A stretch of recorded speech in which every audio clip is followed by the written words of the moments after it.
Welcome to Popcorn Psychology, the podcast where we watch blockbuster movies and psychoanalyze them. My name is Brittany Brownfield, and I'm a child therapist, and I'm joined by... Ben Stover, individual therapist. Hannah Espinoza-Remus, marriage and family therapist. We are all licensed clinical professional counselors, also known as therapists, who practice out of the Arden Counseling Center in Chicago. Even though we are licensed mental health professionals, this podcast is purely for entertainment purposes and fulfill our love of dissecting pop culture in all forms. And today is our special Valentine's Day episode. It's special because it is the one we're releasing before we come back from hiatus for season 2. But also, this is the first one we've ever done via internet poll. So we let the audience pick for us. And our big landslide winner is 10 Things I Hate About You. Mm-hmm. And what were some of our other options? When Harry Met Sally. Pretty Woman.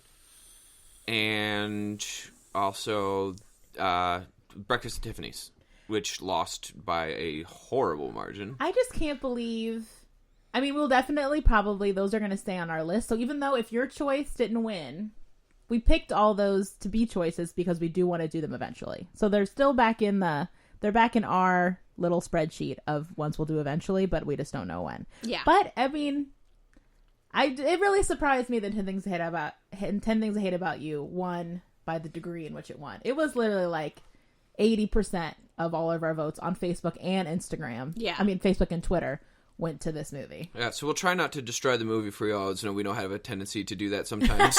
Because this was like the first rom-com of like our generation for sure. Like this is like as we came to age, this is the first one that looks like high school looked like for us. Yeah. Well, this is what, and maybe this is a call out to people who are listening, our audience, is how many of you guys who voted for this movie are in your late 20s to late 30s? Because I feel like it's making me wonder if the bulk of our audience is around that age range, because this is a very much beloved movie of that time. Yeah. Because I think we tried to pick a movie from each generation, or each kind of like decade. Yeah. Which is why it's strategically done the way it is. That's why there isn't like 8 Meg Ryan movies on our poll, which we could have easily done. Yeah. Maybe one day we'll do like a Meg Ryan runoff where it's just like, Meg and then maybe Ryan, a Tom Sandra Hanks. Bullock Yeah. one as well of like which ones should we do. Or Julia Roberts. Exactly. And I'm sure Pretty Woman we will definitely, that'll be a movie we will destroy. Oh, absolutely. At some point. So gird your loins, everybody, if Pretty Woman definitely gonna happen. is your fave. So 10 Things I Hate About You. So it sounds like everyone probably knows what it's about based on the feedback we got. But the gist is it's based on a Shakespearean play, Taming of the Shrew, if you want to get real nerd about it. And it's about two sisters, Kat and Bianca, who are in high school, and the one has a reputation of being like a surly bitch, heinous bitch, I guess is what they say in the movie. Yep. And the other one, who's 16, Kat's a senior, Bianca's a sophomore, and Bianca's more of the preppy, kind of like goody-good, cutesy, popular girl stereotype. Mm-hmm. And basically Bianca, the younger one, can't date until her older, mean sister can date. That's the rule that their dad put in the house. So now there's all these shenanigans in the movie of people getting paid to date older people. Yeah. So it's like classic shenanigans scenario of people dating other people because of nefarious means, and they fall in love, and then they get back together, and they find out, and they're like, I can't believe you did that to me, and then they all get back together at the end. Yeah, pretty much. And Heath Ledger has the big scene where he wanders about singing classic songs, and that I think every girl in like my entire age group then wanted guys to do for them. I will disagree strongly, because if a guy ever sings to me, Brittany would throw up immediately. Challenge accepted, Brittany. I will. I've already told you, bro, that I will punch you in the throat. I know.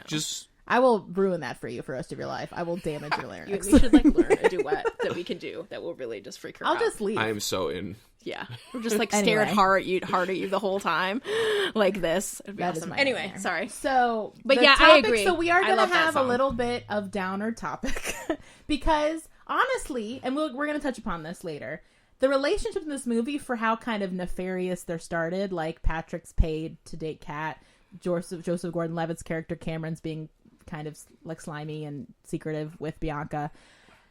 They really have pretty good relationships. Nothing is going on within the realms of their relationships that's very off-putting. And we'll talk about what we think about that later. But the main theme as therapists that seem to pop out for all three of us is how the main family, Kat, Bianca, and their father, who I don't think has a name, Stratford, Mr. Stratford, I guess. We can just say their dad.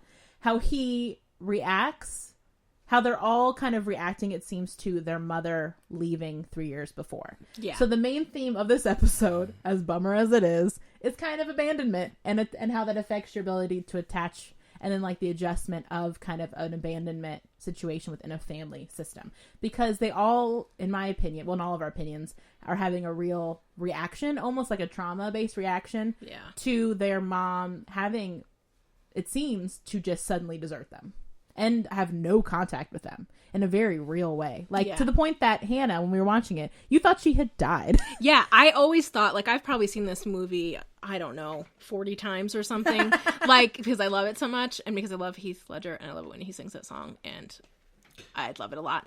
Anyway. I couldn't look at him without thinking about the Joker, like the whole time. I know. That is your one time you're allowed to say Joker. You've used it now. He's definitely not going to be able to keep that himself. I'm going to break. No, I'm going to break that rule. I kept looking at it the whole time and thinking, you want to see a magic trick? You've used it. Did somebody lop off your balls? Yeah. But I've seen that movie probably 40 times, and always have thought that the mother died because of how like black and white it is, because of the fact that you never hear about her. The pearls seem to be a big deal about who's allowed to have them. Well, because in the one scene, the thing, it's not like she's coming back to take them, which insinuates that she's like gone forever, like in a very dead forever way. Yeah, so but she abandoned them. Yeah, but then we actually paid really good attention. We were doing this and found out that actually the mother had just left them all about 3 years ago. So probably when Kat was, if she's 17, she was like 14. Well, she said it was when she lost her virginity when she was 14, and then mom had left. And so it's like, we'll get into that, but like all this stuff happened at once. So we don't know a lot about the mom, but what we can all probably insinuate is that she very much cut ties, it seems like, with these children. Like it's like she's dead to them. Yeah, it's like she doesn't see them, they don't talk to her, they don't have visitation. Whatever happened between and the family was just like really classic case of complete abandonment, where like you just wake up one morning and your other parent is gone forever and you never talk to them again.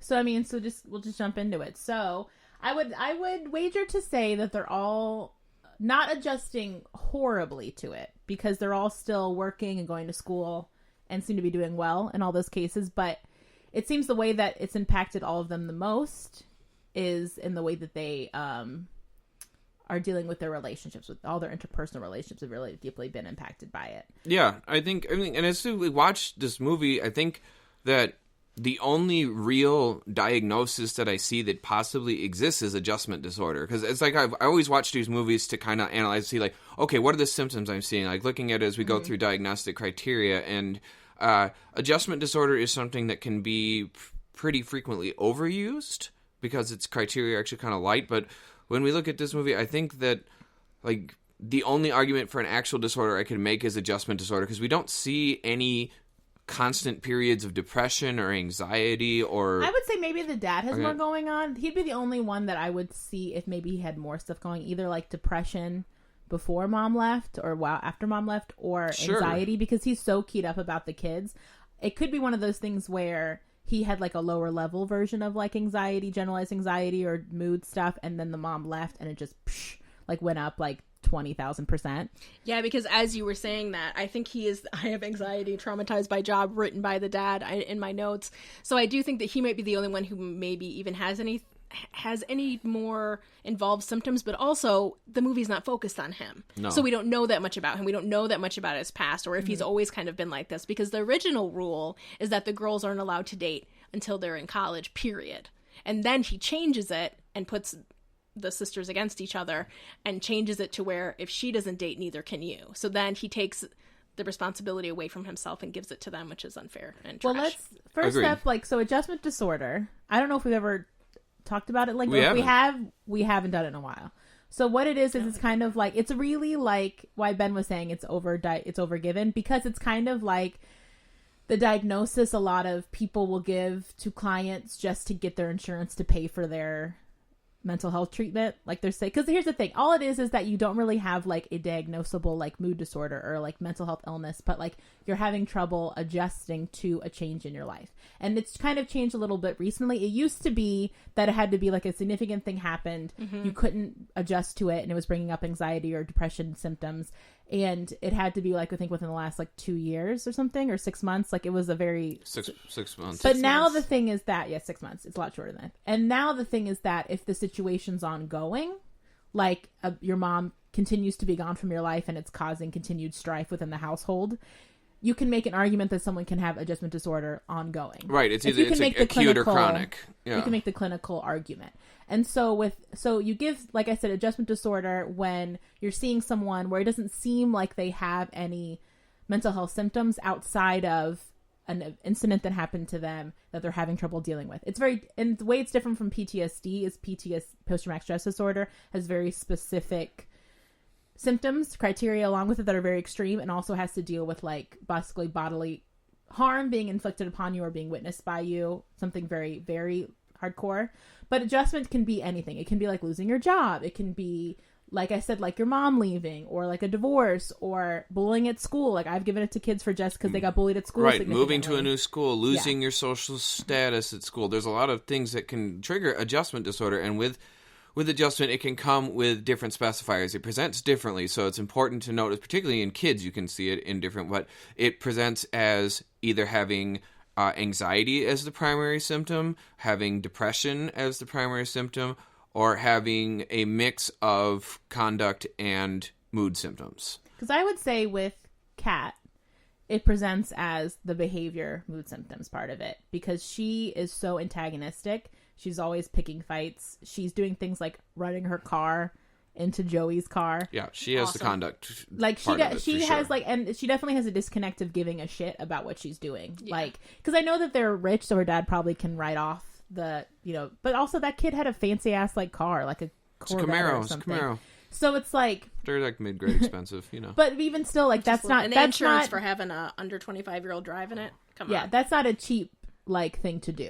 Oh no, for a 18-year-old to be driving a Camaro, they're paying out the ass for that. And she's very because they're going to drive it like an idiot. And the conduct part of it is how blasé she is. Seems to be about like causing a lot of mischief in the community, like getting into fights, starting shit. Like she goes to that party and she drinks really hard and like dances on the table. Like it's she does a lot of behaviors that can be thought of as like, it's presenting as a behavioral problem. It's more how it's seen via Kat. Yep. And look at her antagonizing the teacher, even though the teacher was pretty antagonistic. She had clearly an antagonistic relationship with both the teacher and the guidance counselor. She obviously gets sent to the principal's office a lot, or the guidance counselor's office a lot. Right. She kicked that kid so hard in the balls that dislocated one of his testicles. He had to have surgery. And I'm not saying, and it does seem like a lot of the stuff is, you could argue, is warranted, but also she's choosing like the most elevated response to a lot of these situations and seeming to feel very fine about it. Like she, like having this reputation of being like a heinous bitch. She smiles when the teacher tells her that. I mean, all, but it probably all covering a lot of deep, deep, hard feelings. Oh, undoubtedly. And it's likely that all of this mood stuff, all of her behaviors, and they seem to kind of allude to it in the movies that, or in the movie throughout the course of the story, that her attitude and presentation and behavior sort of changed after the mom left.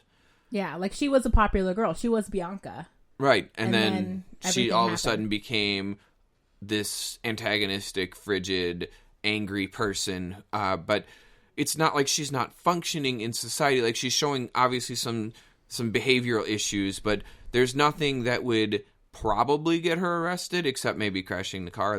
Well, I think here's the thing. If she wasn't rich, I wonder what her situation would look like. If she wasn't rich, I wonder if she would have gotten charges filed against her for kicking that kid in the balls so hard that dislocated his nuts, or the car thing. You know what I mean? I think in 1999, though, like the world was different too. Like people weren't as. Kids were not regarded as much as adults as they are now when they do things like that. I think people were more litigious and less call the police. She probably would have gotten sued for a couple of those things. Likely. But maybe not, like, arrested. But I remember for school, like, it wasn't until, like, high school age around then when, like, zero tolerance policies for behaviors and stuff, like, really started. Because kids used to fight and, like, used to be like, that's okay, true. Like, you're going to in-school and in-school suspension and that's it. And, like, now, like, they are arresting your ass if you fight in school. True. I remember being in school and kids getting into like gruesome fights in like the classroom. I remember I found part of a kid's scalp on the floor after a fight in like 8th grade. That was intense. Yeah.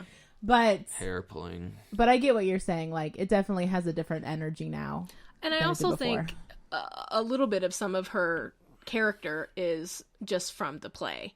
Like in Taming of the Shrew, they did, and I know very little about the actual play, but Moonlighting did a version of the Taming of the Shrew, which is like from 1,000 years ago. That with Bruce Willis? With Bruce Willis and her, and they did, and they had, cut. yeah, and they had the costumes and everything. Anyway, I think it's also part of that character. I think that she is physically violent. I will tell you this in some ways, and I'm just saying. I took a Shakespeare class in college. Yeah, I did a report and a play on this when I was like in high school, and I watched a lot of BBC adaptations of this play. So you're right, and that part of it is just it's supposed to be a very her character black and white dichotomy yeah. between her and Bianca. Yeah, like Kat's this heinous shrew, like can't get married, like because in the Shakespeare story, she's like an unmarriageable like shrew old maid character, and because back in the day, if your older sister didn't get married and you were the younger sister, you couldn't get married because of how society worked. Right. So Bianca literally could not get married societally until her sister got married. So that was the.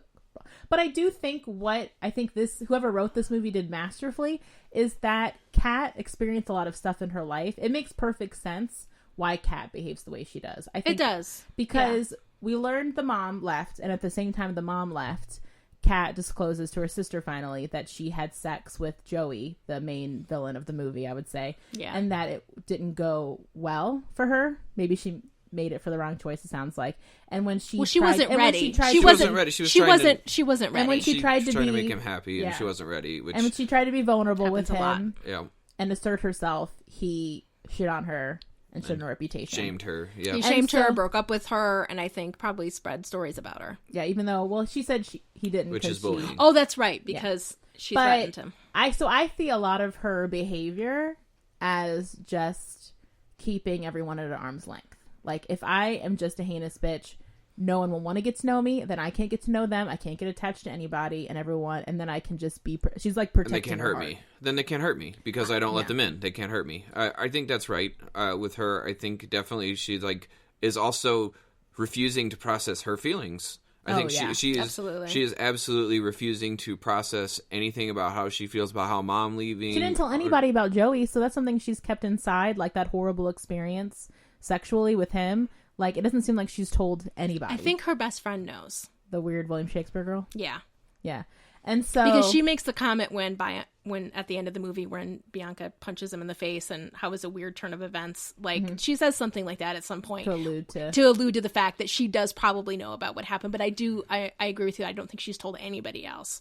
Except for this one friend. But I just think Kat's a really good example of a really hard person who has become hard because they are protecting themselves. And it's like that corny idiom of like the people who are hardest to love are the ones that need it the most. Yeah.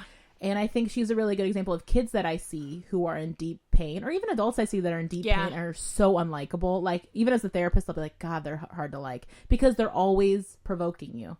They're very antagonistic. They're very like picking fights. And so it can be hard. It's easy to write them off as being a bitch, as being a troublemaker, as a problem, as a behavior issue. And those kids get written off a lot, especially when it's coming out the way it is with her, where it just seems so behavioral. Like, she's making all these choices to be horrible. Whereas when it's depression or even anxiety, it's more easy to understand it as a mental health thing and have more compassion. And so I think she's a really good example for people to look at of someone who, this is how it can easily present when something has happened to you that you're struggling with, is in anger and behavior. Absolutely. And I think that she just in general is a really good example of somebody who has something happen to them where they can't make any, where the most comfortable thing for them is to continue to be the same kind of person all the time, instead of having to switch it all or having to have a different idea of, like, she doesn't have to change her identity at all. She can just kind of be the same really hard person all the time. She's the same at home. She's the same at school. Yeah. She doesn't have to switch in between, because I actually think that would be too much for her. And I think even letting down her guard a little bit when she does with Patrick, the little bit that she does is mostly because he really just keeps trying really hard and is really vulnerable. I wrote in my notes, Patrick is a good boy. I wrote Patrick gets it. I wrote Patrick gets it with like exclamation points after it. But also, he's also somebody that has done kind of something similar at school, where like he kind of has everybody as an arm's length, and he is very aggressive. I mean, fuck when, Joseph Gordon-Levitt, Cameron. God, I can never fucking remember his character's name. When Cameron walks up to him to say hello, he drills into the book he's holding. He stabs a frog with a knife when they make eye contact in science class. Has in his pocket. Like, that's like a whole other thing. But I'm just saying, like, he is also kind of doing that same thing where he is presenting himself in a way to kind of keep people away from him and keep people. And so it's so interesting that he picks Kat, and that he actually kind of figures out, with some help from Cameron and Michael, has some help kind of getting through to her, but that really she is just the same kind of, no, I'm not going to let anybody in, because if I do, then they're going to leave me and or they're going to hurt me, and and it's just really going to be, and that's really hard, especially at that age when we're teenagers, of trying to figure out who we are and trying to figure out who we are sexually and everything else. And well, she just had that horrible 1-2 punch at such a vulnerable age of opening yourself up sexually, maybe romantically for the first time, and then your mom, who should love you unconditionally, like pulling out. And so it's incredible. It's incredible she's such a good student still. Like, she could definitely have been a kid that starts like lighting fires and like, well, not only that, but also thinking about, so if you also are in the situation where as a girl, you've just lost your virginity for the first time, you're going to come home and tell your dad, who has a fucking belly in the closet, who is a OBGYN, like, you're not going to tell him. Yeah, he definitely hasn't created what you would call a safe space for sexual communication. Yeah, he is not going to, it's not going to go okay. So also having to keep that in and not feeling comfortable sharing that with anybody. And Bianca was probably only, maybe 13? No, so they're 2 years apart in age. I think they're 3. Well, she's a sophomore and Kat's a senior. Oh, so 2. But yeah, so she'd have been 12? Yeah. Yeah, so there's no way she's going to share that with her sister. No, not yet. So, like, she really, I don't know. And she probably lost all of her friends, like, if she was part of the popular group then pulled out of it. So in, like, the course of maybe, like... Also argument for adjustment. Yeah. Absolutely. Well, yeah, I think she definitely has adjustment with all these, like, the conduct part of it. And I think she's a perfect... a client for that diagnosis. Yeah. And yeah, I mean, I think she's just, and I just think she's a good example for people to take away. Like I said, like, don't write off behavior as just someone choosing to be the worst. Like, there's a lot of reasons why people act the way they do. And a lot of times for children, I would say, especially teenagers, it's like this, because they can't really control a lot of things. All they can really control is how wild they act. Yeah. Right. And someone who's well adjusted or is responding to something well, or is support, is going to be less likely to react to things as aggressively as we see Kat do, where she like just puts on this ID gaff face, which like carries that like, I am a heinous bitch, I will break you. I like that. Let's take that role on, because that feels safe and like some armor for me. Like, people who are well adjusted and have the ability to support and process their feelings and emotions don't need that armor, because they deal with what's going on and shed the rest of it. Like, they just deal with their feelings, learn from it, and shed the rest. That's the way our brain works when it's healthy and we're processing information, is that we take from the situations and learn from it what we need and what's useful, and let go of the rest. When it becomes a disturbing event or a trauma, or in her case, this would be a little T trauma, which she faced 2 of, mom leaving. Well, and the loss of, I feel there's a couple. Mom leaving is a small T. You could argue it gets close to a big T, but it's still not like loss. And also, of we life don't know the memory. parameters. We don't know enough of the details about how it. Right. I mean, like, things relationship could have been bad for a long time, and like they knew it was coming, and blah blah blah. They trial. It could be one of those things where mom being gone is somewhat better in a lot of ways, but also doesn't feel good. Right, but. Also, yeah, like as far as like her small T's, we see like the mom leaving. We've got the loss of the relationship, the loss of status with friends, the loss of the person that she had worked to build herself into, and now she has to reforge her entire identity, which for can sure. cause and she flipped a lot of it issues. like 180 style. Oh yeah. Well, look at her, like, you know, like it's so weird to watch this movie and see like all the like the hairstyles and like the clothes and like the ska, the shoes. So much ska in this movie. Like so many loose ska white was a thing jeans. for like a week. There's a lot of loose white jeans. Loose white jeans. Yeah, a lot those of jeans like are bad. butterfly clips, a lot of strappy straps. I mean, you know what though?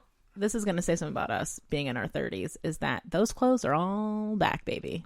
They're all back. Makes my stomach. If you go to Urban All the Outfitters, crop tops, if you go to Urban yeah. Outfitters right now, they're wearing the entire wardrobe from this goddamn movie. They, for real. For 100%. Like real. the sparkly camouflage Yes. and all that crap. Yeah. Everything you're thinking, yes. Yeah.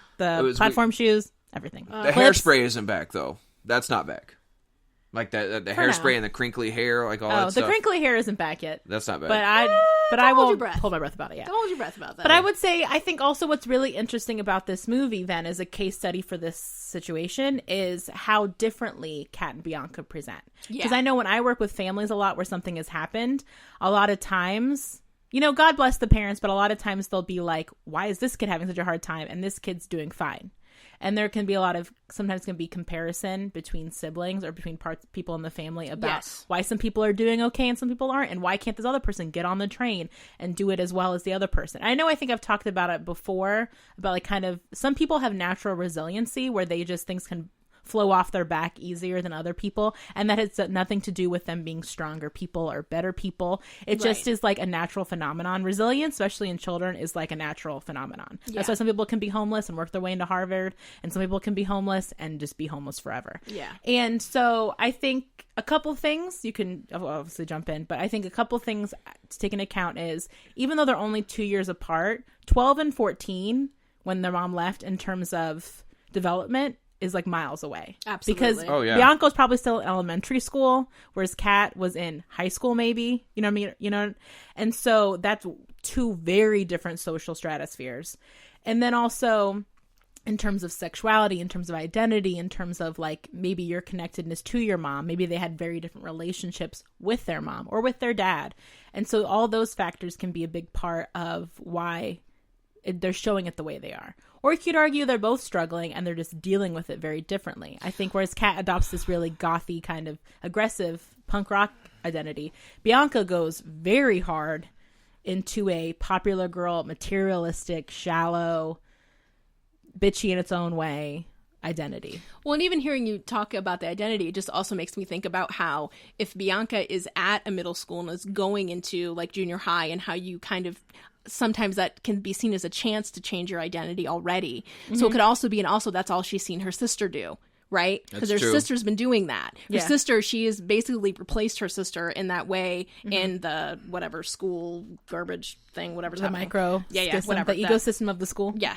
So it could also be that she doesn't know that she's glomming onto that because she doesn't have another example, especially with her mom being gone. So it also kind of makes sense in that way that she would go that hard that way. But it is a little bit, it's like sickeningly sweet kind of. She's playing a role. Absolutely. She's absolutely playing a role. Calling her dad daddy, that just, it's like, Some people girl. do that though. Some people do that. I know they do. But I think sometimes but I it's think usually a cultural what thing I more noticed often throughout than not. what I noticed Yeah. throughout the movie, which I think I might have said when we were watching it, is Bianca is clearly much smarter than she's presenting herself. Like she goes to Absolutely. French lessons yeah. and she's like outpacing him in French. Like, and like she's definitely, and like there are certain things she says and does throughout the movie. Like it's almost like she lets it slip how smart Yeah. she is. Well, and then at the end of the movie, she's showing that she's fluent, basically. Yeah. Which is hilarious. And I wonder if it's part of like her whole identity thing persona. at school, where she's like, oh, I'm not doing very well, but really she knows it really well. But then that way she can just show that she got She's not better. intimidating She either. got better over the year. And so then all of a but sudden I at the end of think- the year she's fluent. She can be like, oh, it's because of my tutor, not because I'm smart. Like she will always kind Yeah. of has a setting where she can. Well, it's it that can thing just that be unfortunately a lot of girls do, especially when they're younger. Hopefully, most of them grow out of it, of not wanting to intimidate boys, especially toxic male boys like Joey, by intimidating them with their smarts. By being smarter than them, yeah. Yeah, and I think a lot of girls unfortunately do that, especially at this time when they're trying to figure out who they are and they're trying to be attractive to the opposite sex or whatever gender they're attracted to, and they're trying to figure out how to be the most attractive and also they've got bad pickers. At that age, you got a bad picker in terms of who you like because you're so horny and stupid. Like you're just like, that guy's smell is the best smell I've smelled, like their pheromones, and so my body's just okay, even though he's clearly a gross person. Yeah. he's also the hottest. Like you're just dumber and hornier and like. I know we're gonna talk in Heather's Super episode next to how stupid your frontal lobe is, but like Joey's the worst. I think that a guy lot of plays like the douche in like all those movies. because he got that look, dude. He got that look. He has that perfect slime ball. Listen, thing. He knew his niche. He probably made $1 bajillion in the 90s playing that guy. And now he's running his cult, wherever that is. He's like a cult leader now. He's a cult leader. He's in of course real he is. life. Well, I think it's like a new age movement, quote unquote. No, he's a cult leader. And it's okay, so and cult. It totally makes sense. Look it up, guys. Like. Google Andrew Keegan I know. now. You told me. I know. But I'm telling our audience. Yeah. Do it. It's scary. But I think Bianca is just like, she's definitely, now that I'm watching it with like clearer eyes as an adult, she's definitely playing a part. Yeah. She's definitely very persona heavy, which a lot of kids are at that age. Absolutely. Like, it's not saying anything like horrible about her. No. And also, she doesn't have a mom to look up to kind of show her the way. She's got this crazy dad that I'm sure they're all like just trying to have as least contact with as possible. Clearly. And her sister is like the exact opposite. All she knows is she doesn't want to be Kat. Right. And so she's going in the whole other direction, and she's finding these terrible people. That's a theme in Shakespearean things too. Is like in all his comedies, like when you watch them, like there's always a transformation of the character, like, and there's always some sort of playing of a role or fitting into something, and then a turn. There's always a turn. Like in Much Ado About Nothing, there's a character like this who's really hard, and it's because and she's like older and she hasn't been married before and she's never been in love. Well, and she's super smart and kind of like a hard bitch. She's super smart and she's hard and it's one of those things. Because Shakespeare said that all comedies have to end in a wedding and all dramas have to end in a funeral. Yeah. So it's always going towards a wedding and every But there's always somebody comedy who has to turn like that and who has to have what's a trope? Trope is a trope is a trope, baby girl. Yeah. Like how many movies in general are, besides Shakespeare plays, are like the proposal. Like every other movie, the woman is this like hard. It says a lot about how we think about women because if they're single, they must be like really hard, and some guy's got to come in and like loosen them up with like their penis or their charm their words or whatever. They're so not handsome. to get off They're book about so this. handsome. I'm just gonna like point out that I disagree here, but I'm gonna stop because I'm gonna lose. Disagree. No, I disagree that they need to do it with their penis and all that nonsense. Okay. Like Britney's, but I'm gonna get stabbed here. Yeah. I have a very good sensor for when I'm about to get stabbed. You are really good at that, knowing. Because he's married. Yeah, well, that's true. That's true. Well, I think that my daughter is also going to pick up on that from her mother, and I'm gonna learn that like I'm gonna stabbed by my shell. She's already started biting me, so like. She's a biter. Ew, you got a biter? No, she's teething. She's teething. She's teething. There's a certain age where kids just do that because they're testing out how it feels to have teeth. Yeah. Well, anyway. So I guess we can move. Well, what do we think more about Bianca? I don't have too much more. Because I think what also says, we'll talk more about this in the next part of it, the relationship part. I think Bianca is more resilient than Kat, and I'm glad that you mentioned that word resilience because that's one of the. Like, we kind of have, like, 4 options of response to trauma, and that it becomes, like, our fight, flight, or freeze response, or to respond resiliently, where you're able to override those kinds of things. For some reason, it just doesn't... Right, it doesn't... Right, you're able to, like, kind of override those and respond rationally to the situation, and I feel like Bianca is, in general, more resilient than Kat is. But I think also, like I said, it also just the way their ages are. Like, it's sometimes how... It seems to be, and I know there's probably evidence-based to either refute this or back it up, so apologies. Yeah.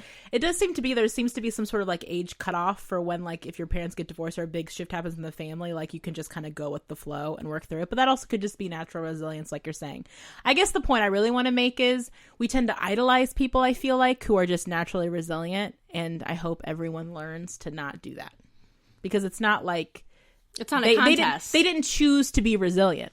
Yeah, like they're not working. They're not powering through other stuff to be resilient. You can be trained in resilience. It's like you see with soldiers. Like even you can get training on it to help you build resilience, but it's still something that you have or don't. Yeah. And some people, when they experience a traumatic situation, are gonna fight. Some are gonna freeze, and some are going to flee. And that's just going to be the way it is. And some people are going to be able to respond their way rationally through it, but it's just going to be what you do. It's very it's like you said, like it's like the instant reactions. It's just like a spontaneous reaction. Yeah, it's definitely. And before we go on like a big tangent about this topic, because that can go into a big. Yeah. I actually wrote an article about it with Cyclops that's in the Adventures in Poor Taste Science blog, so you can see that. It was published in January, so if you're more curious about that, you can read that. And both Brittany and I have written articles for them on X-Men related topics. I did one on Cyclops and one on Magneto, and Brittany did one on Rogue, and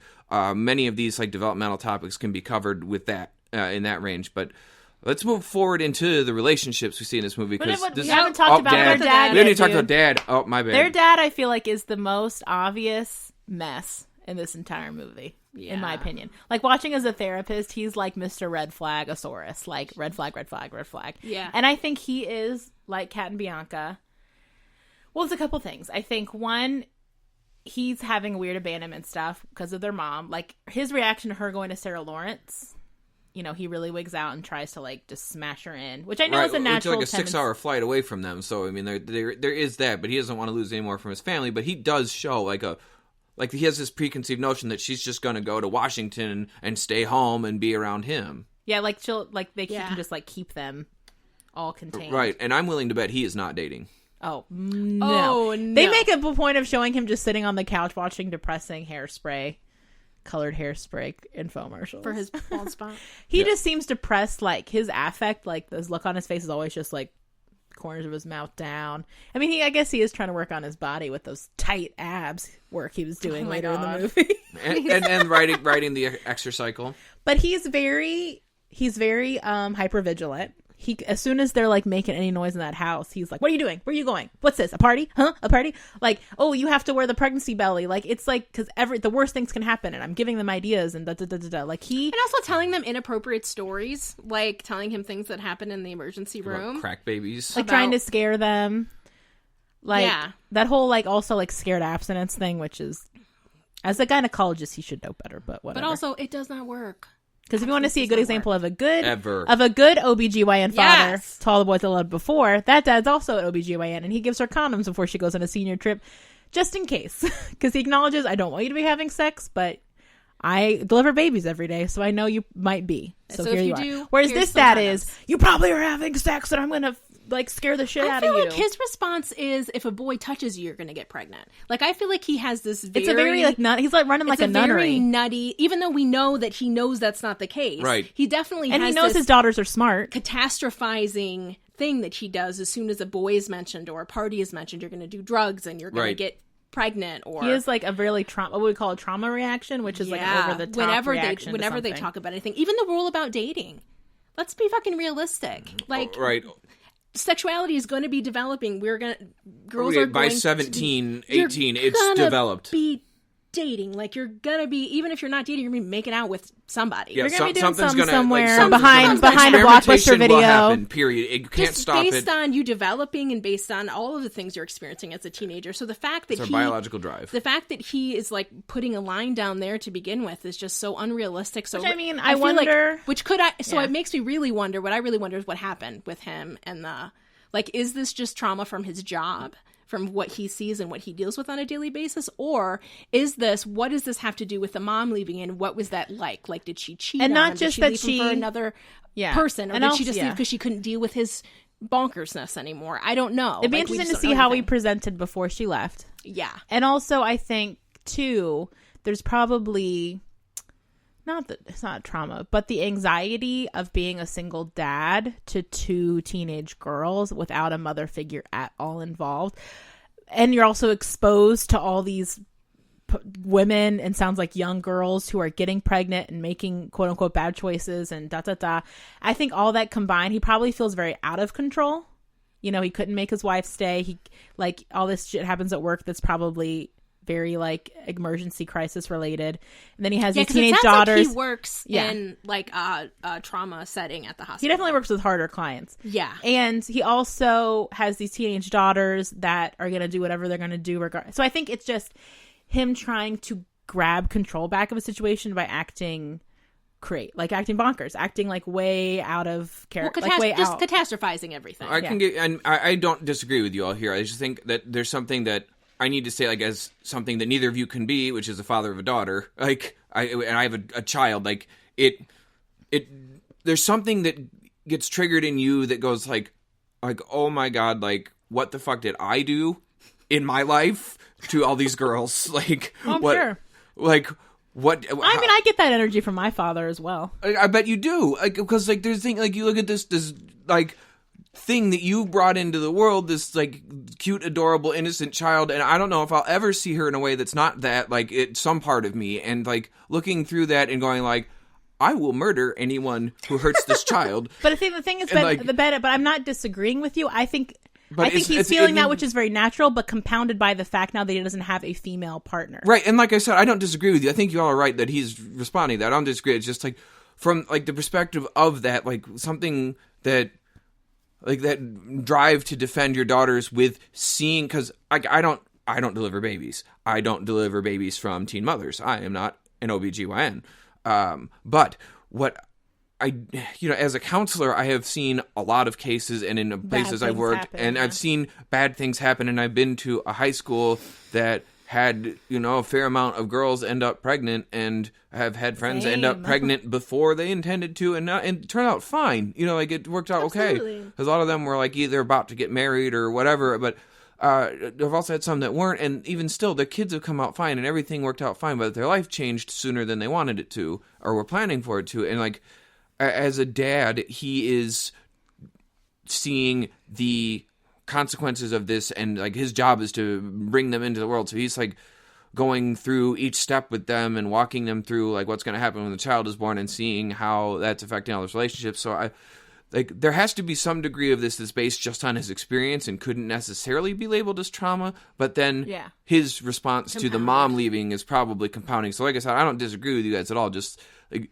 there is something that gets triggered in you as like a parent that like just biologically, and when you have a child, you're just like, I have to protect this child, and like it's so and maybe immediate. It's because he is so immediate. But maybe also because he is a single parent, which is why it gets to the level that it gets. Because there's also he doesn't have a partner reining him in, like a wife who's like, hey, I get that you're really anxious. I also love our daughters, but you have to quit it with the belly. Absolutely, you can't keep telling them stories about the ER. Like you got to stop. Yeah, like we need to just. And also, I think they're going to be fine. And I was a teenage. Like he doesn't have someone saying I was a teenage girl once, and we know better than that, or if we tell them this, like that'll really help them. Like he doesn't have any outside sources like reining his ass in. No, he doesn't. And the other thing to state is that shit doesn't work. Like kids are dumb. Abstinence doesn't work, and all those things don't work. Like we like tell people like when I was a kid, blah blah. Like they just tune you out, and they don't believe you, or they don't listen to you because they're horny and dumb. Yep. But they also can't put themselves. I mean, also think about the generational difference. Like being a teenager who thinks that they're kind of like invincible mm-hmm. and having this parent or have shit figured out, having a parent who's like between 40 and 50 years old telling me what it was like when they were please, like no matter what your relationship is like, you're not going to be able to. It would just be a really hard shift to be like, yes, I'm sure that it was similar in this way, but I do think that as being people who are parents, it also really, I think what that hypervigilance is about is having children who you only ever want to have good experiences, and you have all this potential. They have all this potential to not make any of the mistakes to not make the mistakes that you made, and that is your hope. And so I think it makes a lot of sense that there definitely is a good part of him as a appropriate parent who really is just like, I don't want something to happen to you, and then you can't go to Sarah Lawrence. However, based on whatever would happen with the mom, and based on his, like you said, like his regular experience in the ER of seeing things that people that are really hard to deal with, makes it this kind of him in that catastrophizing place where he just is so black and white about how things can happen, even though his daughters are good kids, well off. Number one, like they don't like financially, they look like they're a pretty good setup. Big house. They've actually been respecting the dating rule he set up. They've been respecting the rule that he set up, which is bonkers. Which is no way. That she lost her virginity when she was 14, but we don't know when the rule happened. But that probably was before the rule happened. That's if I possible. had to guess. Yeah, maybe. Yeah, I bet you. Or she ignored it and did what kids do, which is experiment with their bodies. But even if like Bianca, Bianca would be a classic, like doing whatever she wants, but even they do respect their father's rules, it seems like, in the way the movie's portraying it. In general, yes. Which I feel like shows, if we want to kind of move a little bit to relationships, just their relationship together as a family a little bit, is also, I think that it's clear that they had maybe a better relationship with him when they were younger, based on the fact that they also seem to be very kind of considerate of his feelings in some ways, like how they do abide by that rule, and they don't really argue with him. And they do a little bit, and they're but really like, not as screaming at each other. Rebellious as like they probably really could be, which again might be based on a lot of other things, but still, like, it does seem like they do care about him and they do want to try and do things to make him happy. And where in other cases, if he really was as catastrophizing things and had this high of anxiety, they might not be as interested in. Like, they might just be like, oh, Dad. Or the they'd fact avoid that- him. They'd avoid him. Exactly. Well, the And fact they're that home all the Bianca, time, the fact like- that Bianca puts that belly on says a lot about how Yeah. much she wants to have a good relationship with her dad, because Yeah. any other kid would be like, fuck you and this belly, throw the belly on the ground and leave and go to that party. I Do not mean, take it outside and set it on fire. I mean, you could probably see a lot of bad things happen. But yeah, when Alex Mack puts that on / Bianca, I said I was going to do it at least once, and there it is.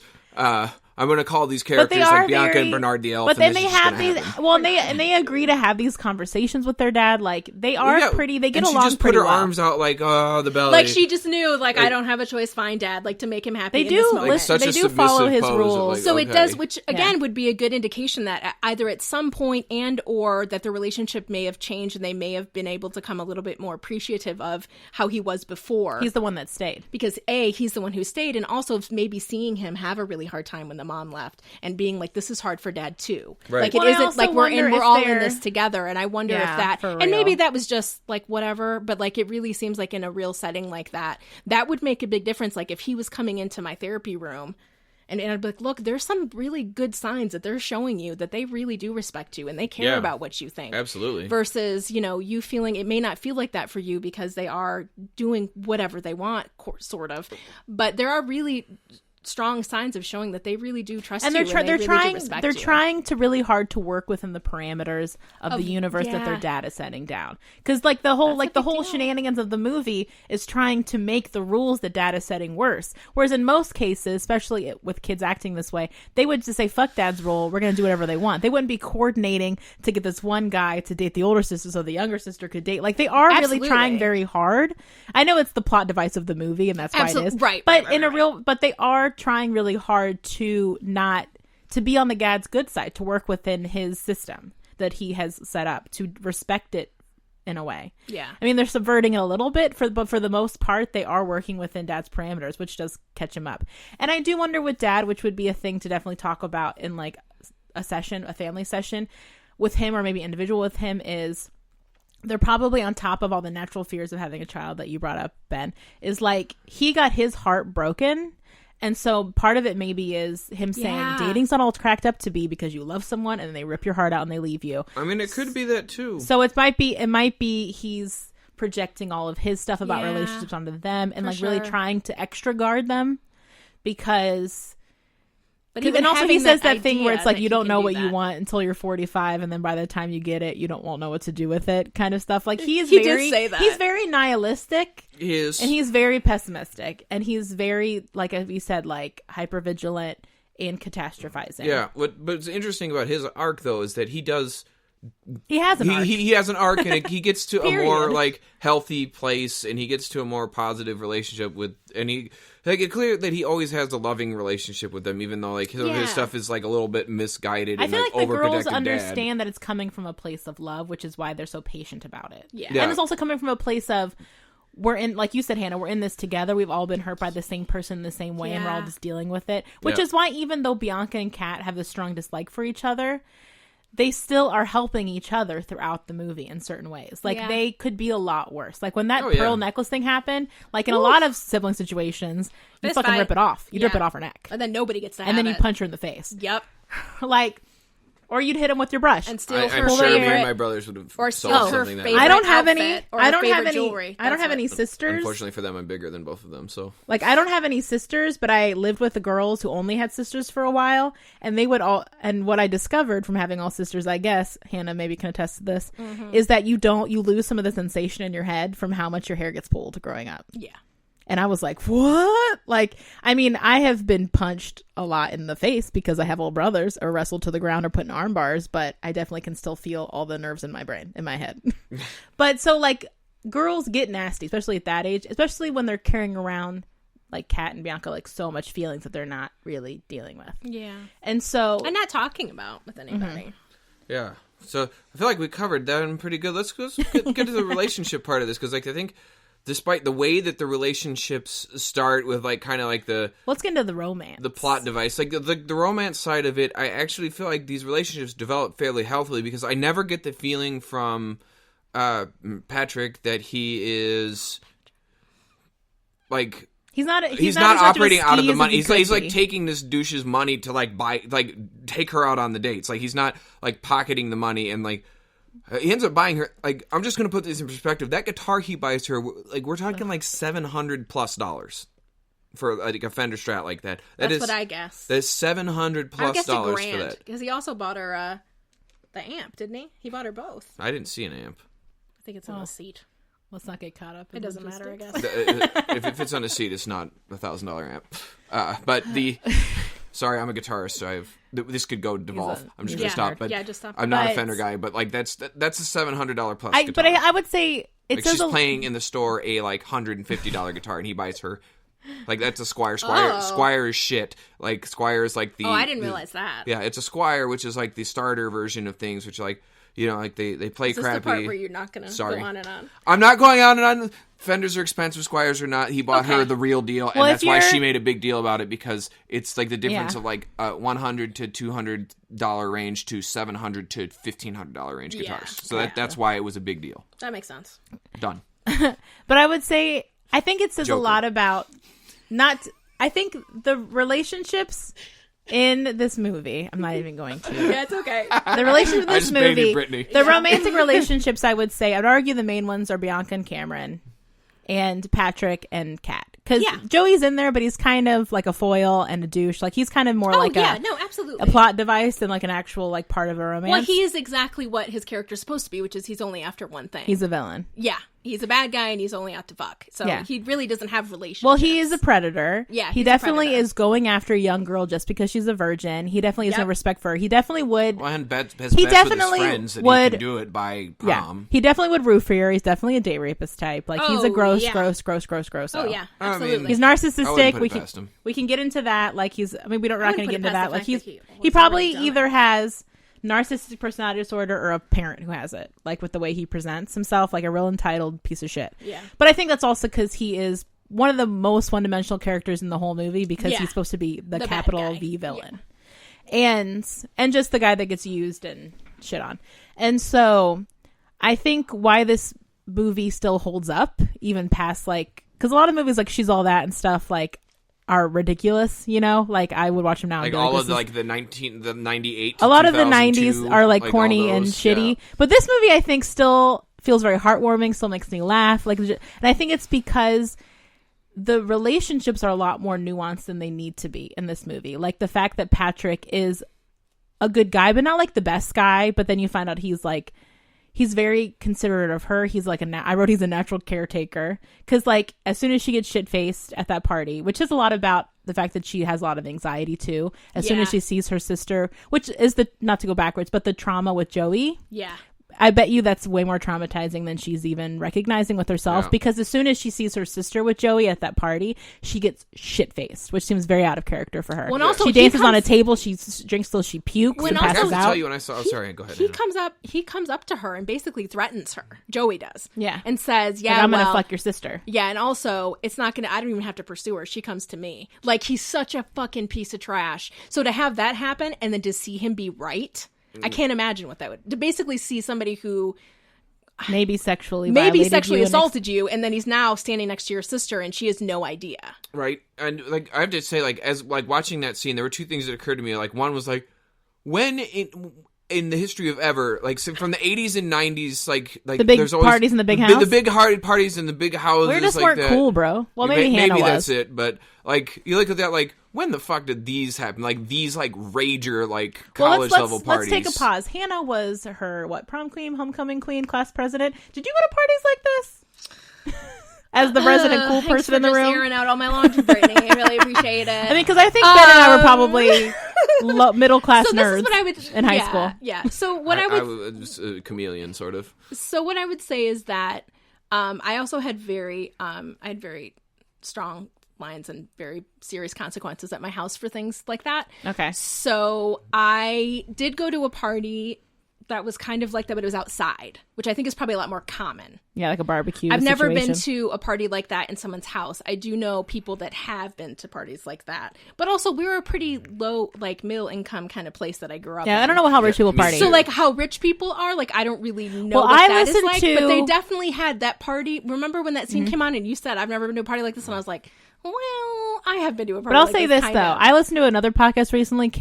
I can't name it for the life of me. But the Okay. person who was the guest on it grew up in the Los Angeles area, and she went to a party when in high school at Tori Spelling's house, the Spelling's house, which was she See? said it was like the kind of party you see in movies, where In it was like movies. gigantic and crazy. Yeah. and she didn't even know her. Like she just like went to this sort of the same school as her, and so I think, well, barring that. But like I have to say, like as watching that movie, like the first thing that honestly went through my head was like, Jesus Christ! Like I went to like garage parties like that, but never like big ass house like that. I mean, there's shit like that happened, but like the thing that went through my head, number one, was that holy fuck, was I glad there were not fucking cell phone cameras when I was a kid. 'Cause, like, they would have that taken dance a would have recorder been videoed the and been whole all fucking time. and would have been all over the school. all over Everywhere. social Especially with media, someone like her. everywhere. Should have. Somebody would have taken a video of her throwing up. They would have taken. Well, yeah. just- oh I man. mean, all of it. I was just like every And dumb she already fucking had, thing like- I've And ever like, done. and like edited it, like they would have edited Yeah. it and like changed it and made it look like something it wasn't. No, right, it had become one of those like videos where it was like they auto tuned it and make like a music video out of it. Yeah, for sure. But I would say Ugh, Her agreed. throwing up. I Oh, think man. that is definitely a clear indicator for me that she has a lot of anxiety about the Joey thing and about her sister and Joey, which might be why that's probably why she fucking slammed into his car when he parked behind her, because Oh, she was yeah. like, fuck this fucker. Oh, there was certainly Like, that. he has fuck this already guy. did violated. something He has very- already violated me. Now he's going to park behind me. You And know what? I'm going to fucking trash your car. I'm gonna go through you. Yeah. And so I think that just the drinking, if I was her therapist, like when I heard about that party, I'd be like, well, that's a clear sign something's going on that we haven't maybe talked about yet, or that you're downplaying.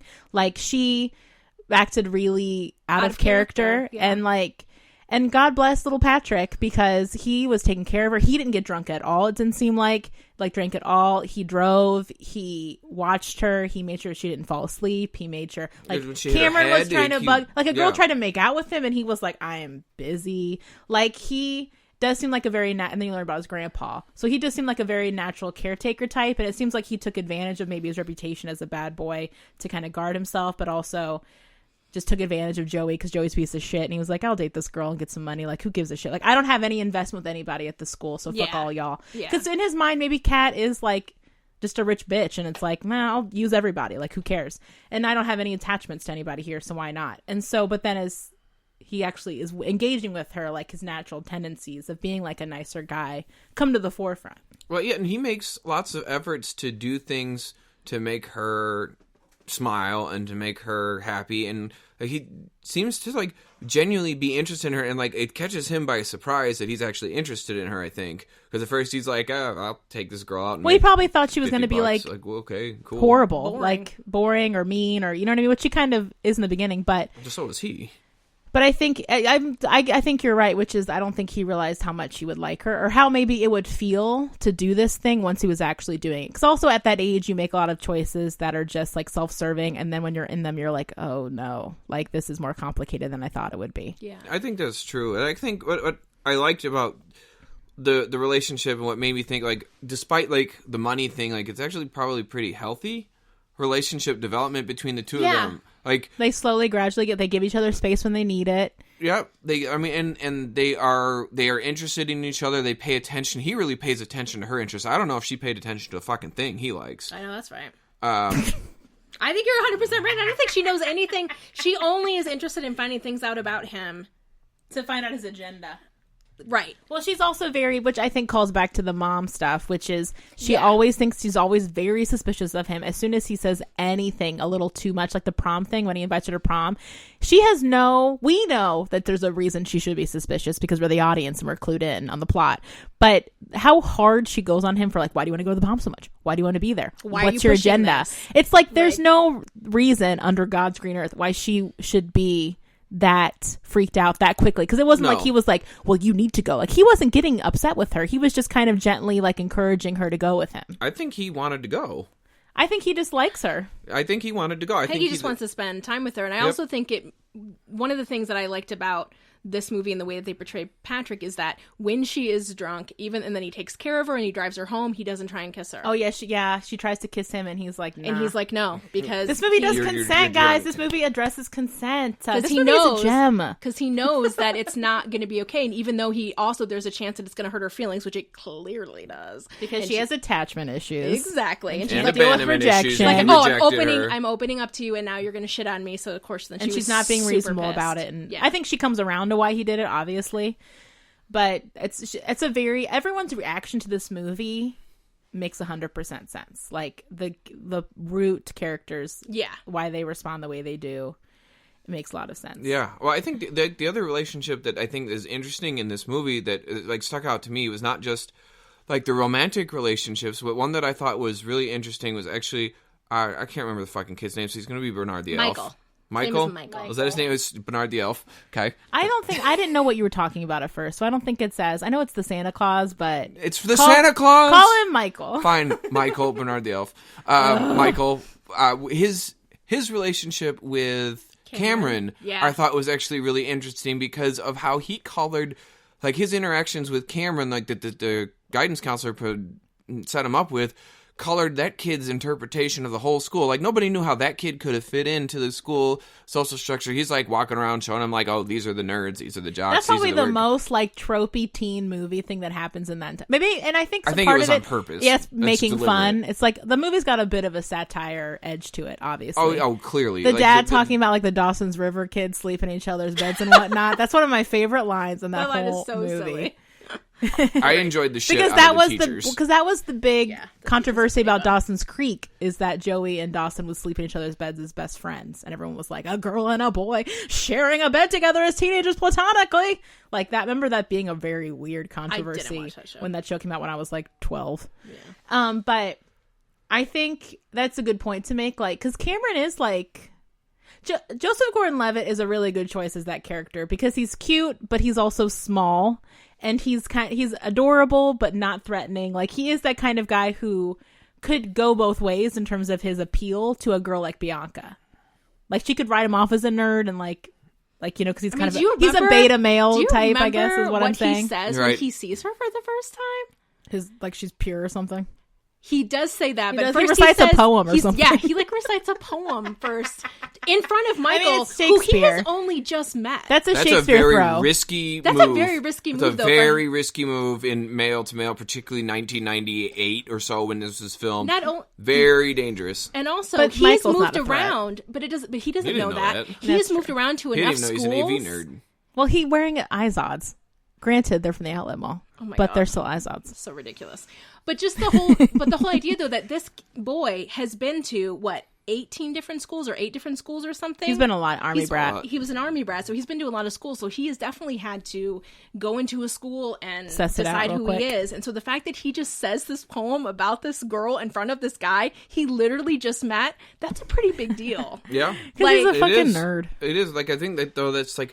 He's got a tender little heart. It's something that you should be aware of, like, because like a lot of like teachers are like, well, we'll find let the good kid meet with the new kid, like, but he could be coloring this kid's perception about like the entire school and like, here's how you are gonna fit in, and he's like taking him under his wing, like, come be part of the nerds, come be part of and like it's like, how does this kid fit here? Where let him be his own thing, because like you see like all of the ridiculous tropes, and I did enjoy the shit out of the way they made fun of like fucking white people with dreads, because it was awesome. Rastafarians would be, what do they say, wanna be Rastafarians? Something like just make fun of like the. They just like what he says. They just like to smoke a lot of weed, right? Yeah, and act like it means something. Yeah. But I think what I really like about the whole Cameron, Joey, Bianca triumvirate kind of thing is that she doesn't have what you would consider a stereotypical storyline. Like, usually what would happen is she'd be Joey until she found out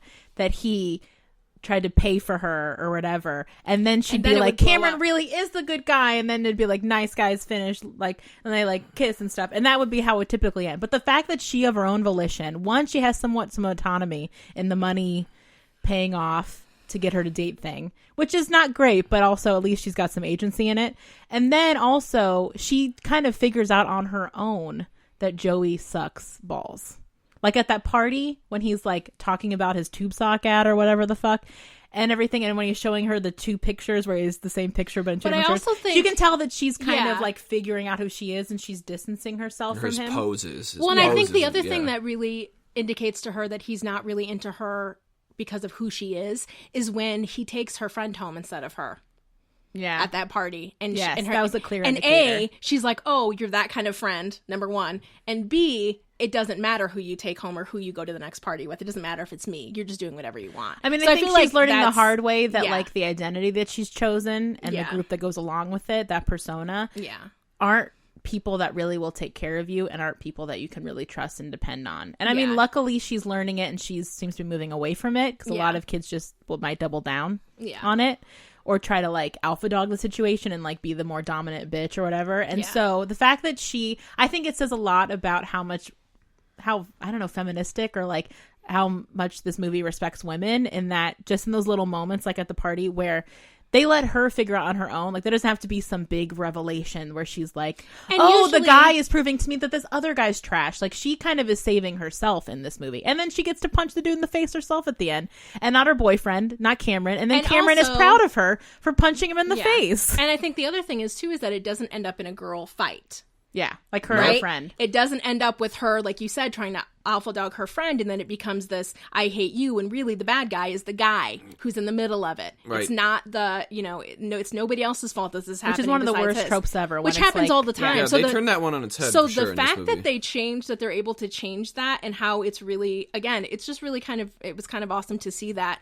Her having that realization before something really terrible had to happen, or before something, or like that she got into a sexual relationship with him and he assaulted her, like, or that he tried to assault her and then she got out and she's like, wow, he is a bad guy, like, which I think says a lot, like I said earlier, about how smart she is, that she's hiding, because she definitely is smarter than Joey, and I think she realizes that very quickly, and that he's very dumb. I mean, he's dumb. Yeah, and so I think she sees that right away, like with the picture thing. She's like, what, this fucking guy. Like, she doesn't have his energy when she walks away from him, but she's still kind of like, but I get that blue steel moment. But as a really teenage, like, fuck this guy. But here's the thing: as a teenage girl, for like the arguably hottest guy in school to be paying attention to you, that is hard to walk away from. So I also understand why she's like puts up with all of this bullshit for as long as she does. Absolutely.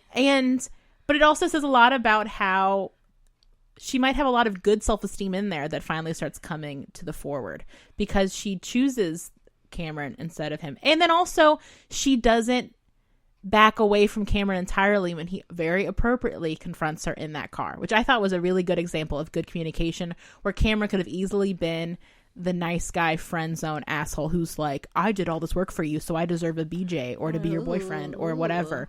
And he very appropriately says, you have been using me when you clearly know I like you, and I'm putting a line down in the sand. And she responds well to it. You know, I mean, as much as you can at 16, where you're kind of a shallow person, or like you're self-identifying as shallow. Maybe. Yeah, I mean, I think this movie turns a lot of tropes on its head. That's for sure. Yeah. And like, what I like about it is that it actually, like, a lot of movies like this show, like, the guys generally like get like these like douchey kind of roles, and in this one, like, the guys are actually showing a lot more appropriate. Like, not all the guys. They're very vulnerable in this movie. Well, they're very, very vulnerable. Patrick's very vulnerable. Cameron's very vulnerable. Yep. And the other kid even too. Michael's very vulnerable. He's very vulnerable with the girl. The other girl. Girl's name, what's his name? I don't know. Listen, those two probably have the best sex in the game. You find your fellow freak. So good. Like they have found each other. Woo! So good. I was like, those two, good for them. High fives all around. Yes. Anyway. But they're all like. I think that it showed a lot of like men is a more positive, more natural state of how men are, as opposed to like the hyper masculine shit that we see in a lot of movies. Like, it would definitely been like Cameron's like turning point would be him punching Joey in the face, and then him being like the dominant male caretaker for Bianca. But instead, he gets his ass thrown to the ground, and she punches the shit out of him. Right. I love the teacher warned him that somebody is going to bitch slap you one day, and I'm just going to do nothing about it. Yeah. And I love that he, like I said, that he gets up and he's just smiling, and like, he's like, I'm happy that you punched that guy in the face. Like, there's no, like, he's not embarrassed. Like, he's not, like, he doesn't get weirdly mad at her like you would see in some things, you know, where he's... I think it definitely like shows... she just emasculated Yeah, him or exactly. whatever. He doesn't give a shit. No, I think Which it is so definitely... sweet. I think it definitely just shows how there is development there, the same way it is for girls. Everybody has this stage where they're developing who they are and finding their identity. And that so often, which is what I think you were saying, Ben, so often in these kinds of movies, that's the boys are just, they have to be hyper-masculine, otherwise they don't. That's like their end goal is always to be the biggest, baddest guy in the room, and that there isn't anything else for them. So I think I agree with you. I think it's really nice. That it's probably one of the reasons why I love this movie so much is because everybody has this kind of change. Like even Michael kind of has a little bit of an arc of kind of being like where he gets a little, because he doesn't really talk. Yeah, he doesn't really talk to girls, I don't think, and like he does that whole. He's like trying to talk to girls about his Tercel, his Toyota Tercel at that party. Oh He wears a full blown old man salesman. He wears a suit to this party. He wears a khaki jacket. He's spraying the shit out of his hair. Oh, it's so precious. But he is very He is funny. 1,000 years old. Just he's like 65 at birth. But yeah, I know, I don't care. But I think this movie, which is why there wasn't a lot to talk about in terms of the romantic relationships, because this movie, I need to figure out who wrote it, but like they did a really good job. And did they write O? Because that's popped into my head. Like, did they write O? Well, because there was a real. This is another here's like the thing. Shakespeare There was a thing. real. Julia Stiles was in not 1, not 2, but 3 modern day adaptation of Shakespeare plays in like the same 3-year period. What's the third one? Hamlet with Ethan Hawke, and she played Ophelia. Oh, I don't So think I I saw think that there one. was I just- watched the Kenneth Branagh one. So I didn't see think this one. that there was just a rash of Shakespeare modern adaptations in like the late 90s. Like everyone was just horny for them or Sure, something. it made a lot of money. They kept doing it. And so Ophelia was really hard to watch because of the sexual assault Two stuff. women wrote the screenplay. Of course they did. But I think that this movie just does a good job of showing, like, subverting gender roles kind of in a way. Or gender stereotypes, I guess is how I should say. Yeah. And kind of you can see it as, like, a really good, like, case study of toxic masculinity, like, versus non-toxic masculinity. Because Patrick starts out as probably being more that role, and then you slowly realize that he's like a sweet little teddy bear. He didn't go to San Quentin. He didn't sell his liver on the black market. He was just taking care of his grandpa, making SkettyGos. And you know what I also love? They let him keep his Australian accent, and they addressed it. Yes. They addressed Sometimes why he people had just can't do accents, and that's okay. He did it later in like Brokeback Mountain, but at this age, because he was only 20 or 21 he was when he 20. did this movie. He was 20. Even though he looks like a man. I mean, oh God, that sounds like a real creep. He does look like a man, and I totally 100% agree. But I think that no, this is just a really good movie. Well, let's go. Yeah. Should we go to the treatment portion? Yeah, I think so. I just have to say this for Brittany that I keep imagining him now that you told me that I'm not supposed to do it. Now I have to. I'm sorry, Brittany. Face, bro. I just keep seeing that this version of Heath Ledger looking at her and going, "You complete me." I mean, I feel like this is more about you than about this movie or Heath Ledger's career. I did just legacy. get a client who told me that I was the Batman guy, so like it started to make me wonder about your sexual proclivities, to be quite honest. But let's go back to the treatment portion. Who would we do treatment wise and why? So would it be the Joker that I would do by that argument, Brittany? Because like here's the way the you thing. just phrased that, Here's the thing. I have some issues with that statement. The more you bring up the Joker, the less I'm feeling like we need to have a Joker episode because you're getting your fill in other places. I agree with that statement. Well, you're both wrong because we're doing The Dark Knight already. So anyway, so treatment. That's our second most requested movie. So treatment. Who wants to jump in first? I can. So like I think treatment that I would be pursuing here would be looking at the adjustment disorder, and I think that working with the dad would be probably pretty useful here. But I think I would choose Kat as the identified client to work with here because I think she is the one who's showing the most distress. I was going to say, she's the outward the most distress where it's absolutely. She's doing the most things where it's going to fuck up her life. Correct. Yeah. Like, I mean, she's taking a lot of risks. Like, if you start building a rap sheet of doing violent behavior, like, that can actually really pretty seriously impact you. And, you know, like a deliberate accident, which one witness going, like, yeah, she rammed that dude's car versus she accidentally backed into him is going to really be a big problem. I mean, with that situation, she only got away with that probably because he was inappropriately parked. So she probably only got away with that situation because her dad has money, he could pay for it. That's also true. That one. But, like, I feel like Hannah's so good at pointing out to us, like, she's a rich bitch. And she is white, and she is fine. That is my treatment portion for today. Yes. Hannah, you're really good at that. I forgot what was it, Bruce Wayne that you covered us? Yeah. Yes. Like, he's fine. He's fine. But yeah, I think I'd want, as far as like treatment, I'd want to work with Kat. I'd want to work with her on addressing ways to let her guard down and be herself. I think actually like CBT, I don't know, would be super effective with her. I think like working with her from maybe more of an existential or person-centered standpoint, where she would have to work to take the lead, which would require a lot of time, like addressing through her bullshit that she would throw at you, because as an angry teen, I think there'd be like some Good Will Hunting type of like silence going especially on. with a man. But I was also thinking it might be really good for her to have a male therapist. Yeah, I think so. I think that because she can't talk about anything with her dad. That's true. And to come from like that person-centered standpoint where the client directs you, kind of like let her go where she needs to go and softly encourage her to keep going where she wants to go without being directive, I think would be really helpful, because the one thing that you see about all the men in her life is that they're all very directive with her. The teacher's very directive with her, her dad is very directive with her. They all deal with her like behaviorally. Right, and I think that having someone that goes back and like, what's going on? What do you want to talk about? What do you want to do? Like, what's going on with you? Where are you at today? And just start from that standpoint and kind of let her guide and lead the sessions and like work slowly into like more of the identity, existential kind of feelings of going like, who are you now? Like, what does it mean that you're the girl that doesn't have a mom anymore? Like, whose mom is gone? What does it mean that you lost your virginity at this early age? How does that affect how you think of yourself? Like, I think there'd be a lot of value in rebuilding a healthy self-concept that's not based on needing to push people away and having this armor and having this set identity and like, but okay, I get who you're feeling like you have to be, but who are you? And like helping her find ways to identify and like get into music, get into some hobbies, get herself involved in the school structure or the community structure somewhere would be some of my target interventions for her, because like clearly she has positive things she wants to do. She wants to play music. She wants to do things. She wants to get involved. She wants to go to concerts. I think all those things are great, but like we need to get her involved in a place where she's not. It looked like she went by her damn self to these concerts. And she had a friend. She was dancing with a friend. Yeah. Was she? She went with her friend? Yeah. Was there a Shakespeare girl that went with her?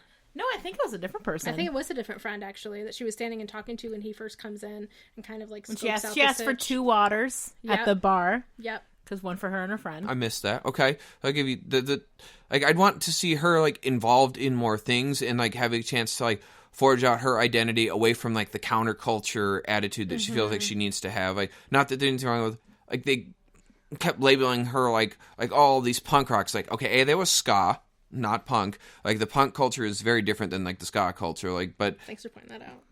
Have to. But I would want to see her like get a chance to just be involved in it. Like, maybe take some guitar lessons, get some music lessons, do something that helps you connect to your pain and your world and be able to express it in a way that means something to you would be something that I'd want to see for her. I would say, I'm going to piggyback on what you're talking about, and what you said, in that I think it would be interesting to figure out what gender of therapist to pick for her, because I think it almost is like you can make arguments in both directions. Absolutely. Yeah, because of the trauma, there's probably a lot of sexuality, like trauma, relationship stuff with men. Yeah. Where I don't know if seeing a male therapist would be antagonistic, but Sure. then the reverse would be seeing an older woman therapist be very hard, because she probably has a lot of, I wonder if she would do a lot of transference of like her stuff with her mom, which might make it be too much of a barrier. Really so it hard, is like, yeah. she's an interesting case in where you can make arguments for both sides of what gender would be best fitted for her. Maybe a co-therapist in her case. Or in the situation where you kind of just let her say like, who do you think you'd be more comfortable with? And then just be very open with her from the beginning of like, if seeing me is too hard, we can always talk about seeing a male therapist or a female therapist. I think depending on who she empowering starts her like with. that would be huge. I think that would be, Absolutely. and I always try to empower people when they first start seeing me, parents, like the parents of children I see, or like the adults that I see, of like just because I'm the first therapist you've scheduled with that has an available time and has an intake that can do with you doesn't mean you have to stay with me. If you feel me out first 1 or 2 sessions and I'm not your jam, like, you know what I mean? Like, you can therapy shop until you find the one that you really click with. And I think that's not talked about enough within the culture. I think because we don't think about therapists, how much you have to have a relationship with a therapist. It's very different than like a doctor or like your pediatrician or like your dermatologist or your dentist, where you kind of, it's that they're available and they have times to work for you and they're convenient and they're under my plan. Like, fuck it, I'll just keep seeing them. But with a therapist, there's a lot more nuance to the relationship, and so we do expect that a certain amount of clients we see initially may not stay with us for a number of reasons, and we don't take it personal. No. So I just want to say that up front. So you can always empower a client when you first see them with the whole, like, if you're not feeling it after a session or two, like when I have my first sessions with clients, I don't say, when do you want to see me again? I say, do you want to see me again? And when would you like to do that? Yeah. To give them the out right away, right, that they don't have to come back to me if they don't want to. Because honestly, also with our scheduling and stuff, I'd rather someone tell me up front they don't want to see me again than schedule and ghost my ass, and then I lose a session time and money. Truth. Anyway, sidebar. And I think with Kat, I think you definitely would have to get her family in there eventually, like maybe even just her dad. Yeah. I think her dad would need definitely individual work. He needs to work through, he probably hasn't processed at all what happened between him and the mom. The stress, and I wonder if he would do well with like a support group of like single dads. Absolutely. I think that would be very great. Maybe I would also try to assess with him like his self-care and his level of burnout at his job, and Absolutely. is he addressing that correctly so he can be the most present, calm parent he can be. I think that's a big part of it. But I also think, I'm jumping around a little bit, but I think with Kat, because I'm thinking in the poem, she does that poem at the end of the movie, very vulnerable, cries a bunch, processes out her feelings with about Patrick with Patrick, and they have that big moment, which is very much a movie moment, but also could be a real indicator as a therapist of, like you kind of said, using the arts, but with her, maybe using poetry to talk out how she feels if she's not comfortable. Because in that situation, she probably wasn't comfortable being direct with Patrick about how she was feeling, but she could do it in the structure of a school assignment via poetry. And so maybe doing like bibliotherapy with her, which is where, because she loves to read. She obviously loves to read. Which is where you either pick books or let them pick a book, or you do, it's basically using books and literature or any sort of written word. Or even just the characters. Yeah, to process through a situation. So a lot of times I'd use it with little kids, where I'd find a story of maybe a similar situation they've gone through, a simple book like about like a parent who's left, or, you know, a parent who's in jail or something like that. And then the kid can feel, oh man, there's someone in there that I really connect to and they got through it, or like that's how they did it and how can I do it? Or it inspires the kid to write their own story or their own like narrative and process through it. A lot of times too, we lose perspective of our own situation because we're in it. And so when we see it outside of ourselves in a book or a movie, that's why books and movies are so powerful to people, is because they see themselves and then that inspires them, or at least they feel seen. Oh, yeah. And so I think that would be an interesting route to take with her if she's very resistant to being, or if she can't communicate with me in the beginning. Like either she says a lot of I don't knows or just sits there or gets really frustrated. It's a way to also, why bibliotherapy is cool is that it's also a way to have some distance from the problem, because we're not talking about you. We're talking about a character in a book or a movie. So it's kind of, you know, when people ask for advice and they go, my friend got in a fight with this girl, and they don't know, because they need that space of having one friend removed. And so bibliotherapy is kind of that way of doing that, like kind of taking it one person removed from your situation can be a safety net that people really like to use, and can be the way into really talking about more stuff.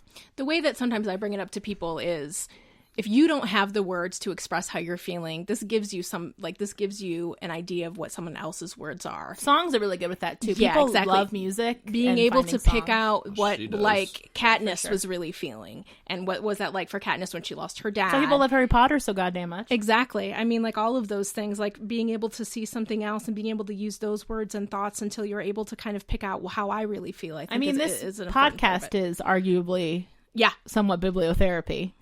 Sure. Because we're talking about characters and how we relate to them and how they demonstrate things we struggle with. Absolutely. I think any sort of creative arts thing would be a great move for her, whether it's art, music, or even drama. Like, I think, drama would be so good. Like, you love psychodrama. I do love psychodrama, but like I think like getting her into a situation Well, psychodrama where she could I confront would someone love who to see reminds her Kat, mom. Bianca, and her dad do a psychodrama where they have to act like each other. That would be hilarious because they already kind of did that. Cool story. That's Planet, what look my at me, treatment was look at me. gonna be. Oh, sorry. So- well, Hannah can jump on that then. Well, I've been thinking about a couple different things that I could do with the family. I definitely agree that they would need some individual work, I think, before, or maybe not. Like maybe just having them come in.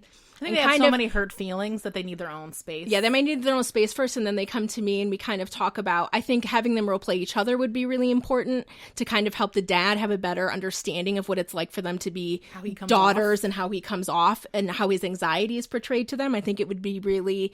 He's clearly somewhat an intelligent man. Whether or not he's emotionally intelligent, I don't know. But to be a doctor is pretty hard, so he would definitely, I feel like, would be able to kind of absorb that and really be able to understand that, I feel like. I was also thinking about what it would be like to have them in a room together and have them maybe talk at like an empty chair and have it be their mom. Ooh. Yeah. Because I think one of the things that they lack in their family system is that they don't talk about the mom at all, which means none of them know how they really feel. They can tell how they're all acting out about it, but nobody has really said, I just feel really fucking sad that mom's not here, and I really miss her because I used to talk to her about my friends and about boys, and I can't talk to anyone about that, and I don't know what to do. Just the different ways the they daughter, feel about exactly. mom's pearls. Yeah, even just that instance of how that immediately comes contentious between the two girls because they can't talk about their mom. They both had unspoken rules about those pearls that they weren't telling each other, that they thought were universal but clearly weren't. So they're not talking about mom at all. Right. So even just having that setting and just that relief that they might feel of being able to just have a space and be in a room where they can just say everything that they're feeling and all the thoughts and feelings that they're having, and also having that experience of, again, feeling like they're on the same team. Mm-hmm. And having them really understand that they because there's a really good chance that they are all having some kind of similar feeling that is common, but that they can't see because they don't talk about it. Well, and I think a big thing that we haven't touched upon, which I know you brought up when we watched the movie together, which you'd have to nip in the bud with Dad, is you have to stop pitting these two girls against each other. By making Bianca dating contingent on Kat dating, is you're making them adversaries in a way where they need each other to be on this, like you said, the same team. Exactly. Because they're the only people that have gone through this situation together. Right, Yeah. all three of them need to be on the same Yeah, team. and so it would definitely be a thing where, like, I mean, currently I only have like a small couch in my office, but like if I had a regular size couch, I would make them all sit next to each other. Mm-hmm. Like you're all going to sit next to each other, like you're all in the same side of the room, and the chair is going to be over here, and what is that going to be like, and let's talk about that, and I think that would be such an eye-opening experience for them, that I think doing something like that first, like the first session, and then after that kind of having them model each other, because then they would also have a better understanding of each other, so then they might be able to really do better in role-playing each other, because now they really have a better understanding of how the dad really feels about the mom, and maybe even would change the way that they would interact doing that role-play, because then they would be able to really be able to step in the shoes of the person they're trying to role play, which is sometimes can be, it's just doing any kind of role playing is such a game changer a lot of times in therapy in general, but especially the wild thing of how we perceive behaviors so differently than they actually occur. Absolutely. Because I bet you if they role played the dad, they would show him screaming, even though he doesn't really raise his voice in the movie. I bet you they would portray him as being I bet you they would portray him as being like yelling at them. Yeah, absolutely. Which I don't think I think that would really surprise him.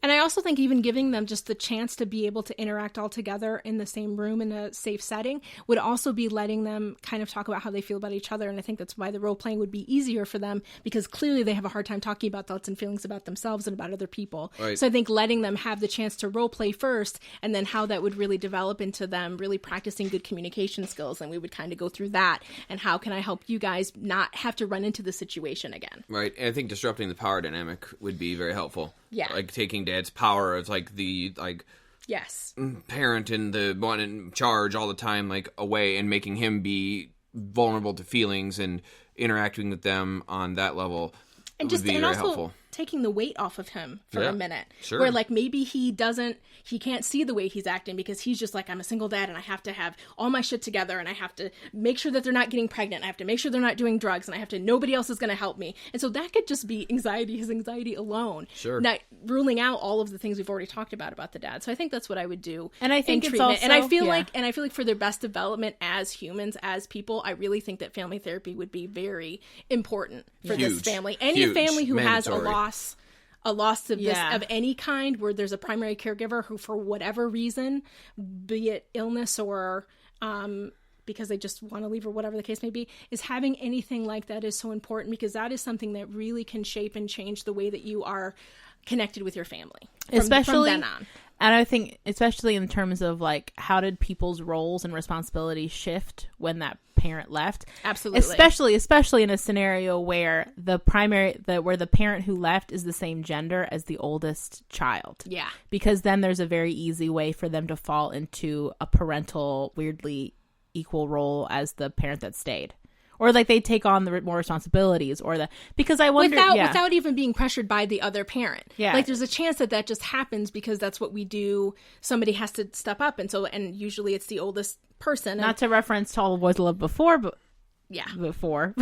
but like what was that movie? To All the Boys I've Loved Before, again, is what I meant to say, to reference that again, is because they lose the mom. They lose the mom, and the dad is very present and cool dad, but the older sister is very much a mom. Yeah, very much a mom. She's very much, and so I think he apologizes, and he does recognize, and he's trying really hard not to do that too. And like he's very aware of it, but still, I think it's just a natural thing that happens, especially if you're the oldest sibling to multiple younger siblings. It's just like, so I think that's something that happens naturally all the time that can cause maybe underlying resentment and things like that. And so I think that's a really good point you make, Hannah, is like assessing the shakeup. And how did that impact everybody? And is that being addressed? And is something being done about it? Yeah. I think the only other thing I want to say about treatment that would need to occur as part of this is the one thing I do not see happening at all is that Kat faces no consequences for her behaviors. True. I didn't even notice that, brah. No consequences whatsoever. She doesn't get grounded or anything for like ramming into that car. Nothing that we see. It's just all kind of nuts. It's all kind of dismissed. So like without that getting addressed, even at school. No. Just go to the principal's office, and then she's like... That guidance counselor, we didn't even talk about her. She's checked out as hell. She's writing that romance novel. She's thinking about dongs all day. Like, I know, that's right. She doesn't give anybody a punishment, but probably because it's one of those things where she's so fucking wild. Like, she's not calling attention to that office. No, I mean, I think she was there just to be a joke. Like, oh, for sure. She's a foil. She's a total foil and a total, like, disruption of a trope. She's probably the nurse character in the Shakespeare play. There's always that funny nurse. The funny nurse or the funny, horny nurse. Yeah, exactly. Right, but like, I think... without seeing consequences imposed on her and like someone addressing her poor behavior with her, would likely to see it amp up because she's probably going to feel like it doesn't matter. What would probably happen is she acts out when her and Patrick really are like in a loving, committed relationship. She probably would do something wild and he would be like, this is unacceptable behavior. And at that point, that might be a consequence where she's like, this is because it's her first like unconditional relationship she's getting into where her behaviors will impact. And he seems a steady enough dude where he would draw the line with her and be like, that's unacceptable behavior. Yeah, absolutely. Yeah, but I or she goes to college and does something do wild. Too. Oh, for sure. I'm not saying that like I for sure dad needs to be the one like curtailing that like himself. But as she gets older and gets into relationships with people who are more steadfast people that aren't in like the boat that she's in, like that's where she would also hit that consequence too, like by acting out. Like eventually you're going to be with someone who's like, I'm not going to put up with someone who wigs out. But also not even just in relationships and work jobs, like work jobs. Oh my god, in jobs, work jobs. When you have a job and when you do something that's not okay because you felt like it, which may not be the same because you won't be a teenager anymore, but that's still something that can happen at a job, and then you're out of a job, and then you have real serious fucking consequences. So having them when she's younger, when she's still a teenager, is so important, which is what I think is one of the things that parents really struggle with. Yeah. Okay, so let's move to final thoughts here. Who wants to start? I love this movie. I own this movie on VHS. Woo. Come at me. And sidebar, I watched a teen drama recently because those is where my heart lives, and a VHS appeared and they go, oh, I know where there's a VHS machine not a VCR, a VHS machine, and part of my soul died, and I really had to look hard inwardly at myself about why I was watching this show. Anyway, so have you seen those videos where they give kids tapes? Because that shit's funny as hell. Yeah. But I just watched one where these kids had to figure out under 2 minutes how to work a rotary phone, and that was hilarious. But anyway, and the parents were dying. We definitely had one of those. They're like, you have to dial this number. They go, you have to figure out how to dial this number within 5 minutes. And they were like, ugh. I mean, they were really trying hard to figure. They seemed like smart kids, but they were like struggling. Anyway, awesome. But I love this movie. Like I think I said earlier in this episode, I think it's one of the few movies that really actually holds up in terms of like a lot of movies that you watch from back then. I think they say the R word once or twice. They do. I don't think they say the gay slur word in this one, but a lot of movies from back then that they're very problematic now because just the way that gender roles have changed so rapidly, and like the Me Too movement, and like how we view sexual harassment and like slut shaming, all stuff. So this movie actually does a really good job of none of that's really, there's not a lot of problematic moments in this. Like I said, like the moments that could go really sideways really quickly, like both the interactions after the party between Bianca and Cameron and Pat actually are very good. Like Cameron doesn't go into nice guy bullshit territory, and Patrick turns her down when she's sexually when she's drunk and wants to make out. And I think this movie is still really funny. I think it has like, it just holds up. It holds up in a way that She's All That doesn't hold up, and like right. All those kind of movies. Yeah. It definitely, I think, is a classic. And like I said, it is very relieving to watch it again as a 32-year-old woman and not have any problems with it. No parts of this movie made me like cringe and want to die inside. Because I love 16 Candles, but goddamn, if there are a lot of parts of that movie where I'm like, oh no. But yeah, so those are my final thoughts. And also Heath Ledger, goddamn, that dude had charisma coming out every pore of his body. Yeah. He had that dumb hair, and he made it work. I know, his hair is bad. I guess I can next. So when I watched this movie on probably my second movie date ever, you know, that's so cute. Probably they were like in middle school when this came out. I was. We're the same age. I was a freshman. This came out. I think must have been a freshman. Or maybe it was 8th grade summer. I can't remember. I definitely feel like I watched a commercial for this during like the quote unquote news they made you watch during lunch in like middle school in your class. I have no idea what you're talking about. What? Channel 1? I do. Everybody who used to watch Channel 1 represent on our social media, please. I do. I know what you're talking about. I have no idea what you're talking about. Are you talking about Kids Inc? Because that's where I'm at right now with that. Dude, no. What is that? No. All right, so. Yeah. Okay. Anyway. PBS shows. Anyway, we did not have that at my school. But I think that like the resentment I carried around for this movie because like all of the shit, like everybody's like 10 things I hate about you as we're growing up and like developing, and like none of us are like, what the fuck, I don't have a school where I can like take a wireless mic out and just like go sing a girl a song and like get the marching band. Like, how the fuck am I supposed to compare with any of that? Well, that's the magical realism in the movie. I know, but like there was just like all my friends too, like we all had this like resentment towards Heath Ledger's character in this movie. Like, haters gonna hate. Yeah, we were haters. We were 14 years old. The fuck do we know? But you couldn't recognize why you were so threatened by the animal magnetism that was Heath Ledger. You were so confused.